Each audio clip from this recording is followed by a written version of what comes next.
The suit has finally been filed. What do we know this evening that's new? We're hearing about a clerical error that her legal team is pointing out.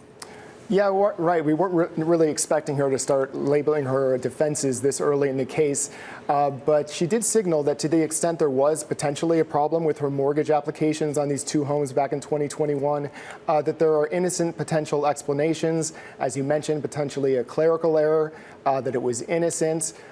These are just a signal of possibly how she would have defended against these claims if they'd gone through the typical procedure that she says Trump has skipped entirely by attempting to fire her. So it's really more about what Donald Trump's claims are going to be, what his defenses are going to be at this hearing tomorrow, because he's the one on the defense here. He has to show that this firing is justified and legal.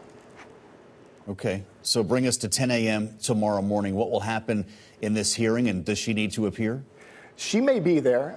She has certainly a reason to be there. It's her lawsuit. This is her big fight, the fight for her career. Usually plaintiffs show up for a hearing like this. It's a motion for a temporary restraining order. That's a short-term order that would essentially keep her in her job for at least 2 weeks or so, while the judge considers potentially a longer-lasting injunction.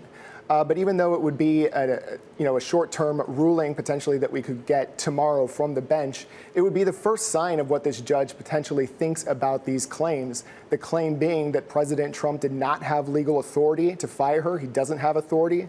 He doesn't have legal cause to fire her under the Federal Reserve Act, and that he didn't follow the typical procedures that should have been done, like giving notice of the allegations and having an administrative hearing instead of just firing her over a social media post.